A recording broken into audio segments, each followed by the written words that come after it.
It's the biggest thing in Japan in 2025. At a cost of $1.5 billion, it will feature the largest wooden structure in the world. There are 160 incredible pavilions representing dozens of countries and international corporations. So if you're heading to Japan in 2025, you simply must include a visit to Expo 2025. But don't delay. It's only open from April 13th to October 13th, so don't miss out on this once-in-a-lifetime opportunity. We will be there in April when it opens and hope you will too. In this video, we provide an in-depth look at what to expect out of the 160 pavilions and activities to do in this incredible place. And you'll want to stick around as we'll provide you all you need to know to purchase tickets and plan your visit. Believe me, after studying through this, you don't want to miss this information. So let's dive right in. In short, Expo 2025 is similar to a World's Fair. This is not a theme park with rides and amusements, although here you'll find some of the most advanced electronic arts and technology in the world. For comparison, I suggest thinking of it as a combination of Disney's Tomorrowland and Epcot multiplied 50 times, but without the thrill rides. The last Expo held in Japan was in 2005, and when the 2020 Olympics were delayed and finally held with limited spectator participation, Expo 25 is now hoping to be the standout event in Japan for the next 20 years. What I'm saying is, you don't want to miss out on this one. It won't be happening again anytime soon in Japan.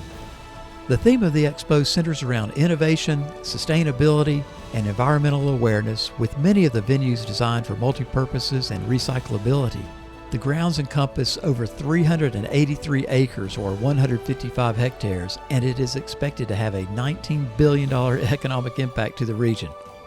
So where is it going to be held? The Expo is being built on a 960-acre man-made island called Umeshima Island in Osaka Bay, about 30 minutes south of the main Osaka station.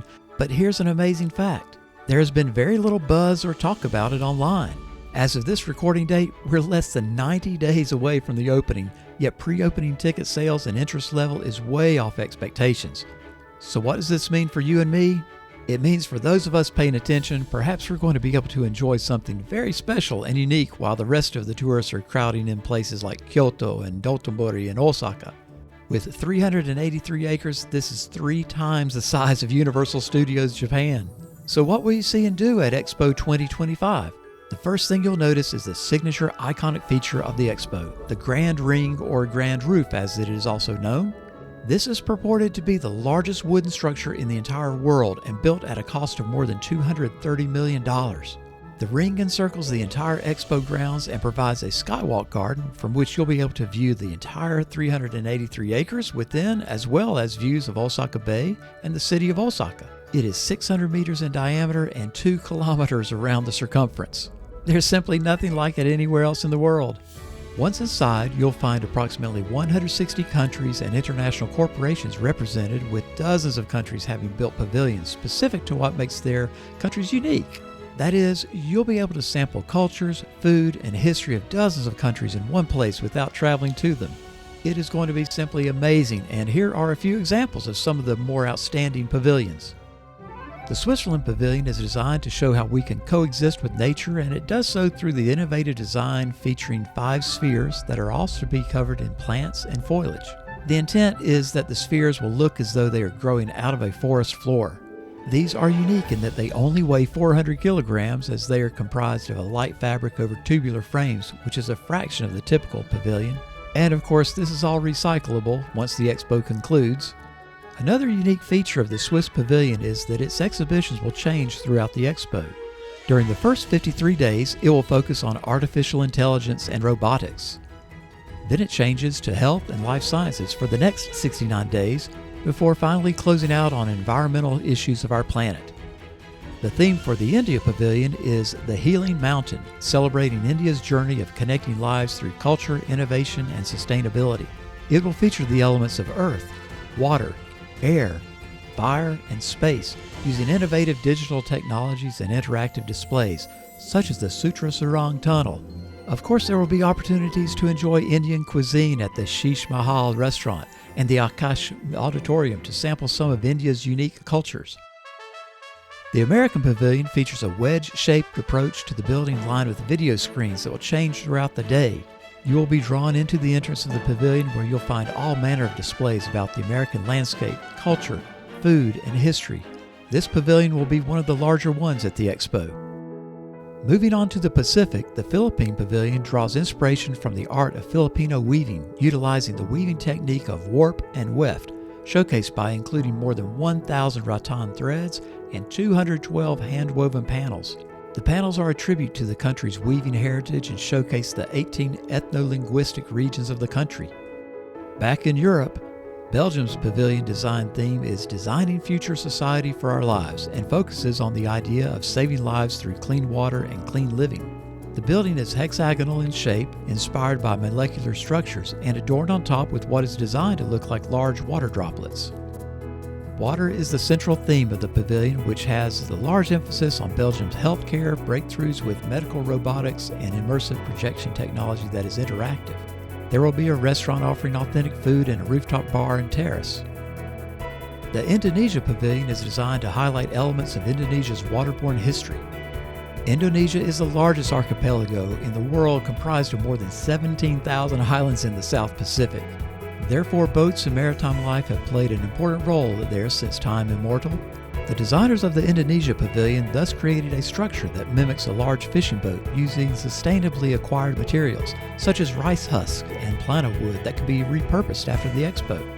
It is designed to be in balance both physically as well as in balance with nature, which is a recurring theme one finds throughout all of the pavilions at the expo. The pavilion will feature a restaurant and small theater for cultural performances and talks. The Netherlands Pavilion features a man-made sun that will rest on the top of the pavilion, designed to appear as if it's rising from within the building. Of course, a large part of the expo theme is that of renewable energy, and thus the Netherlands Pavilion focuses heavily on solar power, but not only on solar power, but also hydroelectric energy. The exterior of the pavilion has walls that are to symbolize flowing water and trickling water.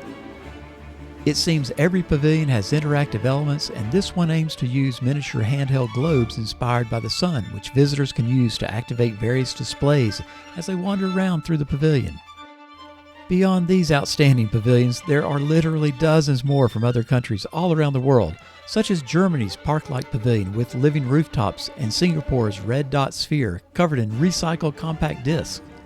There is Australia's tribute to its indigenous people groups, and Austria's tribute to its musical heritage of Haydn, Mozart, and others. With such a variety of options, you are certain to find something of particular interest. Now, before we get into the details of how to purchase tickets and reserve seats for the pavilions, please click the like and subscribe buttons so we know that we're doing something right, and be sure to check the notification button so you don't miss out on future videos. It's free and you won't be put on any mailing list. So how do you go about getting tickets? Well, here's the scoop. Earlier in the video, I mentioned that so far, interest in the expo and ticket sales have been sluggish. Perhaps the following is one reason. The official website on this matter is confusing at best, so I'll try making it understandable with the following disclaimer. The information I share on this video is for informational and guidance purposes only, and it's based on the official Expo 25 website, which is linked in the video description. Ticketing and admission policy are subject to change without notification, therefore I and this channel cannot be liable for such changes. What I'm saying is, do your own research using the official website, and seriously, don't blame me if you get your tickets mixed up. You will want to double check your dates and times for sure. Now, there are a total of 8 ticket options for you. 5 of them are advanced purchase tickets, which are available now before the opening day of April 13th. They are priced based on age. Adults are 18 years and over. Juniors are 12 years to 17 years of age. And then children are 4 years to 11 years of age. Obviously, we're missing the younger crowd from 3 years and younger. They are free for entrance. However, they too must have their own ticket. So keep that in mind as we go forward in this whole process. Now, the first ticket option is a one-day ticket. It's called the opening ticket, and it's named that way because it is available for entry from the opening day of April 13th until April 26th. So it's that first week and a half or so of the expo. The reason is to help control the early day crowds of the event. Now, prices you can see over my shoulder as we go through this whole process, and you'll see how they're broken down by adult, juniors, and children. The next ticket that is on advanced sale is called the first half ticket. It gets you entry from April 13th, the day of opening, until July 18th, so about halfway through the event. The following ticket is the one-day early bird ticket. This can be purchased starting now up until April 12th, the day before the opening. It's valid for entry from April 13th all the way through October 13th. That's the entire run of the expo.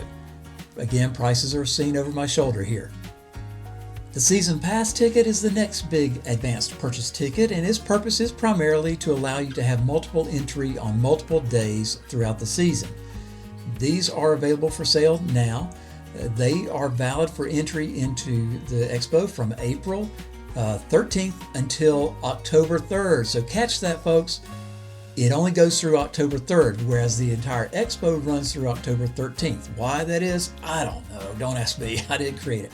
But just be aware of that. Another twist for the season pass ticket is this. The season pass ticket only allows you entry at 11 a.m. the day of your visit. The park opens at 9 a.m., but the season pass ticket doesn't allow you to get in until after 11 a.m. So keep that in mind. Now the next ticket is the summer pass ticket, and as the name implies, it's for the summer, so it's a more narrow window of time. It allows you entry from July 19th until August 31st. And just like the season pass ticket, you can only enter the park after 11 a.m., not 9 a.m. when the gates open again. Don't ask me why. It makes no sense, but there it is. Now, suppose you don't know exactly what day you want to attend the expo. That's okay. There are same-day sale tickets. There's the one-day ticket, the weekday ticket, and the weeknight ticket, or the night ticket rather. The one-day ticket is, as the name implies, it's good for any day of the week. It allows you entry starting at 9 a.m. until closing, any time of the year, of the season rather. The weekday ticket difference is it's only available from Monday through Friday, so keep that in mind, Monday through Friday on the weekday ticket. And then there is a night ticket, which allows entry beginning at 5 p.m. on that particular day. Now, the website does not say if that includes all 7 days of the week. I suppose it does, but it doesn't say that. But that's the night ticket. So you have one day, weekday, and night ticket. Okay, so let's say you've now selected the dates you want to attend. You know what kind of ticket you want to buy, what the price is, that sort of thing. Don't pack your camera and sunscreen just yet. There's still another step you must go through. The next step is you've got to have an Expo ID.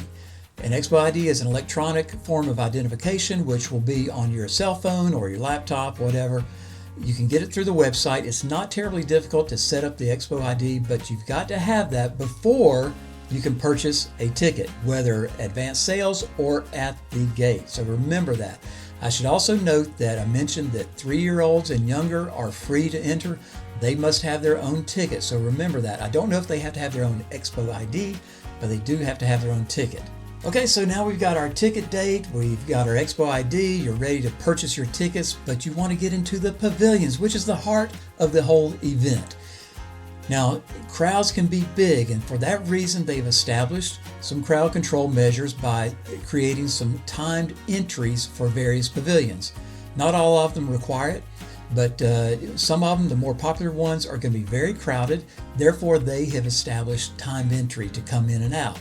The official website, which I've linked in the description below, gives very specific details on how to go about reserving your timed entry for the various pavilions you want to visit. So it does you some good to research what's going to be going on at the expo, which pavilions you might want to visit, what times. I believe you can submit up to 5 options for your preferred times, and you can do that. Here's a kicker. You can only do that 90 days or less before your date of arrival. So when you purchase your ticket, go back in time 90 days from that date. You can then submit into the lottery, is what they're calling it, for your timed entry reservations. And the website says that you will be notified within 30 days of your application. That gives you a chance to manipulate things later before you arrive at the expo. Again, there's a lot to take in with this, and you can understand why I believe that the mascot for the Expo 25 looks more like a deranged amoeba or something. It's lost its mind trying to figure this out. But hopefully I've helped you out. And with that, I ask you to please like and subscribe to our channel, because we're giving you a lot of information. We have no affiliate links here. where if you purchase tickets, we're not going to get any kind of compensation. So please subscribe to the channel. It would help us grow, and we're providing some good information for you. But despite the challenges of getting the tickets and reservations and timed entries and so forth, Expo 25 is absolutely something you must do if you're going to be in Japan from April 13th to October 13th. It was last in Japan in 2005 in Aichi. It's not projected to return probably for another 20 years. So this is a once-in-a-lifetime opportunity for many of us. So definitely put it on your calendar, and you'll be glad you did. We'll be there. We'll be taking videos and reporting back as we go. So appreciate you watching this summary. And remember to check out our channel for other videos on places such as Kobe with its amazing waterfront, Takayama, the less crowded alternative to Kyoto, and Nagoya, perhaps the most underrated large city in Japan. And send us an email to info@unchartedjapan.net with your questions and comments. And until next time, sayonara.